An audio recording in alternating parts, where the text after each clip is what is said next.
ترک صدر کے دورہ پاکستان کے بعد اقوام متحدہ کے جنرل سیکرٹری انتونیو گوتریس کی پاکستان آمد کشمیر کے مسئلے پر کھل کر بات کی۔ ایک طرف بھارت بوکھلاہٹ کا شکار دکھائی دیتا ہے، اراکین پارلیمنٹ ان کے اس دورے پر کیا کہتے ہیں، آئیے جانتے ہیں ان کی رائے۔ UN کے سیکرٹری آئے ہیں، یہ ایک بڑا اچھا میسیج بھی گیا ہے اس سے، نہ صرف مودی ڈکٹیٹر اور مودی ہٹلر کی گورنمنٹ کو اور ہمارے جو فارن آفس ہے، میرے خیال میں اس سے بہتر اور ان کو وہ جو کام کیا پچھلے ان 6 مہینوں میں، انہوں نے کشمیر ایشو کے اوپر اور پوری دنیا میں اس کو اجاگر کیا۔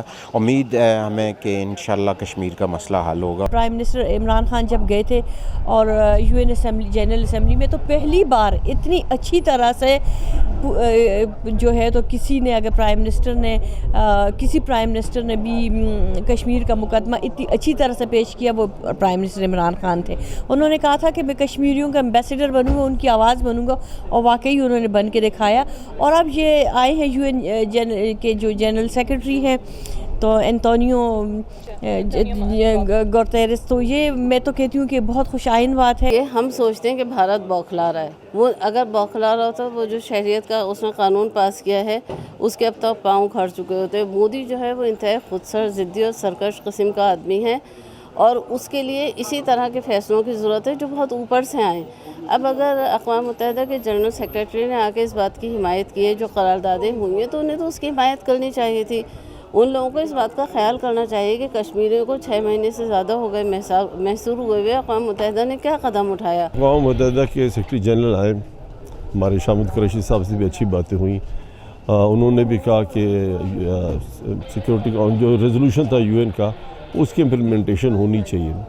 اب اتنا تو خیر جو بھی سیکرٹری جنرل ہوتا ہے وہ کہتا ہے اس کی امپلیمنٹیشن ہونی چاہیے۔ ہماری طرف سے ہم نے گورنمنٹ نے کوشش کی کہ ذرا سٹیپ آگے بھی جا کر وہ کرائیں، کچھ آگے ثالثی کا بھی رول اڈاپٹ کیا، لیکن آل سیڈ اینڈ ڈن پچھلے اتنے سالوں سے نہ وہ پلیبسائڈ یا UN ریزولوشن کا جو تھا اس کی امپلیمنٹیشن ہوئی، نہ ان کو رائٹ آف سیلف ڈٹرمنیشن ہوا، نہ ادھر کوئی الیکشن کرایا گیا، اس پر کچھ بھی نہیں ہوا۔ تو we overall the whole of the international community everyone is fearing, اور اب تو اور زیادہ کہ ادھر جو ظلم ہونا شروع ہو گیا، لوگوں کو کرفیو کے اندر بند کیا ہوا ہے، اب یہ تو کلیئر کٹ ظلم ہے نا۔ یہ ایک گڈ سائن ہے کیونکہ ہم نے چپ تو نہیں رہنا۔ What is happening in Kashmir پوری دنیا کو اب پتہ لگ گیا ہے۔ It's about I think 195 200 days ہونے کو ہے، سو یہ ایک پازیٹیو سائن ہے۔ اور اسی طرح ہم اقوام متحدہ کے سیکرٹری جنرل نے جس طرح کنسرن شو کیا ہے، اور اس طرح پاکستانی گورنمنٹ جس طرح کنسرن شو کر رہی ہے، so it's a 2 way when there is a will there is a way, تو انشاءاللہ تعالیٰ it's a positive sign. Kashmir کا مسئلہ اقوام متحدہ کو بہت پہلے حل کر دینا چاہیے تھا، ویسے ہی جیسے ایسٹ تیمور کا مسئلہ انہوں نے حل کیا، جیسے انہوں نے بوسنیا کا گو لیٹ کیا، کیونکہ وہاں پہ بھی مسلمان تھے اس لیے مروائے انہوں نے۔ اس کے بعد بہرحال وہ بل کلنٹن نے اس میں کافی اہم کردار ادا کیا تھا۔ اصل میں یہ یونائٹڈ نیشنز کو بھی جو امریکہ کا ہے وہی کرتا ہے نا، تو ابھی امریکہ جو ہے انڈیا اس کا ڈارلنگ ہے، اور انڈیا نہیں چاہتا کشمیر کا مسئلہ حل ہو، وہ وہاں پہ ظلم کر رہا ہے۔ امریکہ اس کا ہاتھ روک سکتا ہے لیکن وہ نہیں روک رہا، تو یونائٹڈ نیشنز بھی بہت اہم ہوگا یہ انہی کے تھرو۔ ان کو جب ادھر ادھر سے حکم آئے گا نا، حکم نادر شاہی، تو یہ یوں منٹوں میں کر دیں گے، نہیں آئے گا تو 72 سال گزر جائیں گے۔ بڑی افسوسناک بات ہے کہ آج کے دور میں، ہیومن رائٹس کے دور میں، کشمیر جو ہے وہ بالکل بند پڑا ہے۔ 199 دن آج ہو گئے ہیں، اور وہاں پہ پتہ نہیں کہ خبر نہیں کہ بلا خانہ سلاسل میں تیری حیات ستم آشنا پہ کیا گزری، اور خبر نہیں کہ نگارے سحر کی حسرت میں تمام رات چراغ وفا پہ کیا گزری۔ کشمیر کا مسئلہ حل نہیں ہوگا، وہ جو ہے اس کا اختیار نہیں ہے، وہاں پر طاقتور ممالک کے پاس ہیں، تو وہ تو کچھ نہیں کر سکتے۔ اقوام متحدہ 70 سال ہو گئے اقوام متحدہ کے پاس قراردادیں جمع کرا کے، میرے خیال سے ہم تھکے تو نہیں ہیں، کیونکہ ہمارے کشمیری بھائی اس جدوجہد سے نہیں تھکے، اور ہوپس ہو کہ وہ آج پاکستان میں آئے ہیں۔ اور اس کے ساتھ ساتھ میں یہ کہوں گی کہ انڈیا کا جو مکروہ چہرہ ہے وہ بھی پوری دنیا کے سامنے آیا ہے، تو ہوپس ہو کہ انڈیا نے اپنا جیسا چہرہ دکھایا ہے اس بیس کے اوپر بھی یہ ہم آج جو یہ سیکرٹری صاحب آئے ہیں یہ کچھ پیش رفت کر سکیں، اور کشمیریوں کو ہم کچھ نہیں کہہ رہے، کشمیریوں کو ان کی آزادی اللہ کرے کہ یہ 2020 وہ سال ہو کہ ان کو اپنی آزادی ملے۔ بھارت کی طرف سے جو غاصبانہ قدم تھا جس کے تحت اس کو اسٹیٹ ٹیریٹری ڈکلیئر کیا گیا. میرا خیال ہے حکومت کو تمام کیپٹل آف دا ورلڈ میں اپنے مندوبین ڈپلومیٹس کو بھجوانا چاہیے تھا اور اس ایشو کو مزید اجاگر کرنا چاہیے تھا.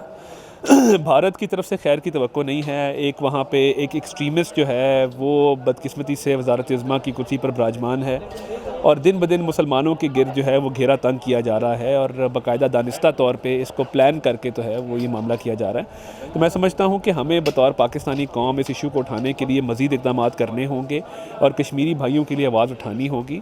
اور انٹرنیشنل لیول پہ بھی جتنے انٹرنیشنل فورمز ہیں, انسانی حقوق کی تنظیمیں ہیں, ان کے پاس جا کے بھی اس معاملے کو جو ہے وہ ہائی لائٹ کرنا ہوگا. اقوام متحدہ کی ابھی تک جتنی بھی دورے ہوئی ہے وہ ہمارے لیے مفید ثابت تو نہیں ہوئی ہے, لیکن اللہ کرے کہ یہ دورہ ہمارے خطے کے لیے اور یہاں کے ایشیا کے لیے مفید ثابت ہو جائے. لیکن خطے کی جو حالت یا آنے والے جو خنریز حالت ہم دیکھ رہے ہیں تو مجھے نہیں سمجھتا ہے کہ یہ پاکستان کے یا خطے کے مفاد میں ہو یا اثرات, کیونکہ اقوام متحدہ سارے فیصلے امریکی اور ان کے کہنے پہ کرتے ہیں. تو جب نام اقوام متحدہ ہو اور نمائندگی امریکہ کا کرتے ہیں تو پھر ان کے یہاں خطے میں آنے کے اور مصیبت نہ بڑھ جائے. اراکین پارلیمنٹ کا کہنا ہے کہ اقوام متحدہ کے جنرل سیکرٹری کا پاکستان کا دورہ بہت اہمیت کا حامل ہے.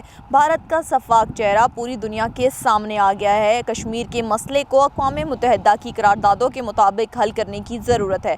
کیمرہ مین عابد علی کے ساتھ سمیرہ سلیم, پارلیمنٹ ہاؤس, اسلام آباد.